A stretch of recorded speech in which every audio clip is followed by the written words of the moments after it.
Oke, Assalamualaikum warahmatullahi wabarakatuh. Selamat datang kembali di channel saya. Oke, kita masih masuk ke dalam materi besar, yaitu bab besarnya namanya struktur sosial.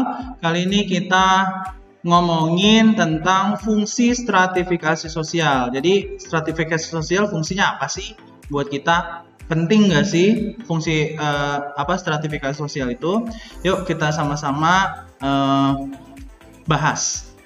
Tapi sebelum memulai, pertanyaan uji pengetahuan dulu ya. Oke, untuk pertanyaannya yaitu jelaskan bahwa stratifikasi sosial berfungsi melakukan distribusi hak-hak istimewa yang objektif. Nah, kalian menjelaskan nih kok bisa stratifikasi sosial berfungsi melakukan distribusi hak-hak istimewa yang objektif ya. Hak-hak istimewa kita sering saya sebut sebagai privilege ya.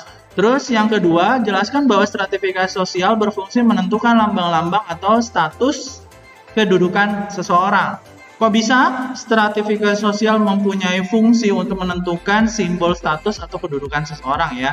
Silakan dijawab di kolom komentar pribadi masing-masing. Oke, kita masuk ke materi tentang fungsinya ya.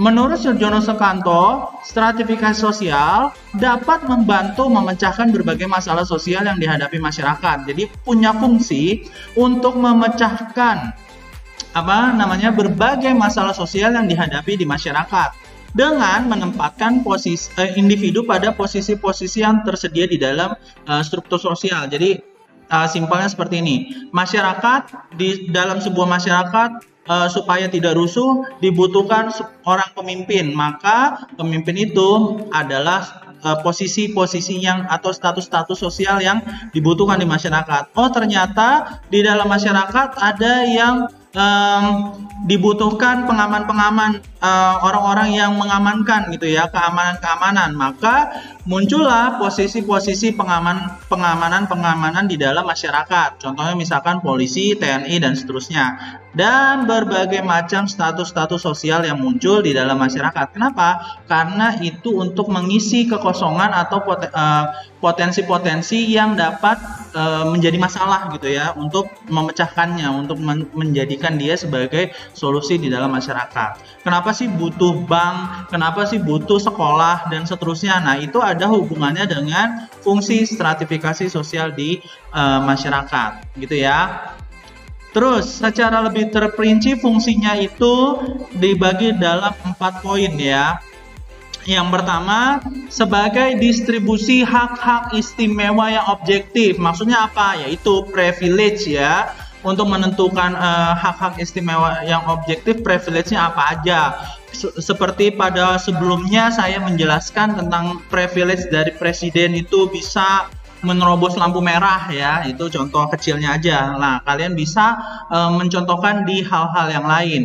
Nah, juga untuk menentukan penghasilan. Nah, kan misalkan contohnya saya sebagai guru dan kepala sekolah, penghasilannya pasti beda dong, nggak mungkin sama. Makanya itu juga fungsi dari stratifikasi sosial. Tingkat kekayaan dan wewenang yang dimiliki juga adalah fungsi dari stratifikasi sosial. Yang kedua, menentukan simbol-simbol status di dalam masyarakat. Sebagai apa? Sebagai petunjuk dari suatu kedudukan masyarakat. Contoh misalkan, ada orang yang dia fungsinya memberikan pengayoman atau keamanan di dalam masyarakat. Dia berciri-ciri menggunakan seragam abu-abu atau coklat gitu ya.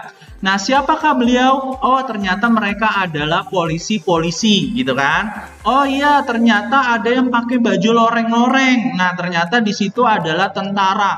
Nah, jadi stratifikasi sosial juga berfungsi untuk menentukan dia harus pakai simbol apa, dia pakai logo apa dan seterusnya ya. Jadi digunakan untuk sebagai petunjuk gitu ya, penunjuk bahwa dia sudah menempati posisi atau status-status tertentu gitu ya, supaya lebih gampang dikenali aja gitu. Yang ketiga, stratifikasi sosial itu menggambarkan tingkat mudah atau sukarnya bertukar kedudukan atau posisi gitu ya. Jadi kalau misalkan di dalam stratifikasi sosial itu sulit atau mudahnya itu bertukar kedudukan atau posisi gitu ya. Jadi akan dihargai lebih kalau dia berhasil masuk ke dalam kedudukan yang lebih sulit tersebut. Misalkan dia mendapatkan posisi doktor ya, mendapatkan achieve status sebagai doktor S3 gitu ya. Nah, berarti kan susah ya untuk mencapai posisi tersebut, maka dia akan mendapatkan privilege yang lebih dibandingkan S2 apalagi S1 gitu ya, apalagi ke bawahnya. Dan yang keempat atau yang terakhir, sebagai alat penguat solidaritas di antara individu-individu di dalam lapisan sosial yang sama di dalam masyarakat. Ya, jadi kalau misalkan orang, misalkan apa ya, buruh gitu ya, misalkan buruh kan kita sering sekali yang ngomongin serikat buruh, persatuan buruh itu.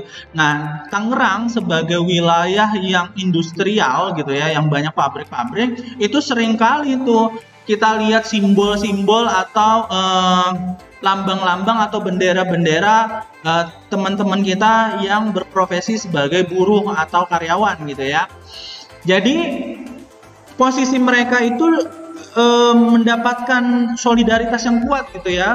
Apa contohnya? Contohnya ketika tanggal 1 Mei ya diperingati sebagai Hari Buruh, mereka secara berbondong-bondong datang untuk menyuarakan aspirasinya. Apa yang mereka tuntut ya pada Hari Buruh tersebut. Mereka ingin naik memperbaiki kesejahteraan, menghapuskan peraturan-peraturan yang menyulitkan kaum buruh dan seterusnya. Jadi stratifikasi sosial berfungsi sebagai alat penguat solidaritas di posisi yang sama. Ingat ya, ini posisi yang sama. Jadi buruh atau kaum proletariat itu dia posisinya kan sama, setara. Maka dia biasanya akan solidaritasnya kuat. Gitu ya. Terus yang selanjutnya, sekurang-kurangnya akan ada dua hal yang harus dilakukan masyarakat agar stratifikasi sosial berfungsi dengan baik. Jadi dua syarat ya yang harus diperhatikan supaya stratifikasi di masyarakat itu berjalan. Yang pertama adalah masyarakat harus menanamkan keinginan pada individu-individu yang sesuai untuk mengisi berbagai posisi dalam masyarakat. Nah, jadi posisinya itu memang harus segera dipenuhi dan harus diyakinkan bahwa posisi tersebut penting gitu ya. Contoh misalkan, kenapa sih saya harus jadi PNS? Kenapa sih saya harus jadi polisi? Kenapa sih saya harus jadi TNI dan seterusnya? Nah, jadi masyarakat harus menanamkan keyakinan bahwa posisi-posisi itu tuh penting dan nggak kalah dengan yang lain gitu ya, karena memang semuanya juga mempunyai fungsi-fungsi tertentu. Terus yang kedua, setelah individu pada posisi yang tepat, masyarakat harus mengembangkan kesadaran untuk menjalankan peranan sesuai dengan posisi tersebut. Jadi nggak boleh berlebihan atau juga nggak boleh kurang gitu ya. Jadi harus sesuai dengan posisi dan perannya tersebut. Jadi kalau misalkan dia posisinya adalah seorang misalkan hakim gitu kan, maka dia harus menjalankan peranannya dengan sebaik-baiknya. Supaya apa? Supaya hukum berjalan dengan tegak gitu ya, dengan benar. Tidak ada orang yang seharusnya tidak dipenjara malah dipenjara, atau sebaliknya yang seharusnya dia dipenjara karena korupsi malah nggak dipenjara, malah atau penjaranya jadi bagus dan segala macam. Nah itu jadi fungsi-fungsi orangnya harus tepat pada kepada status dan peran yang dia punya, seperti itu. Oke, saya kira cukup untuk pembahasan kali ini. Semoga bermanfaat. Kita ketemu lagi di pertemuan selanjutnya ya. Wassalamualaikum warahmatullahi wabarakatuh.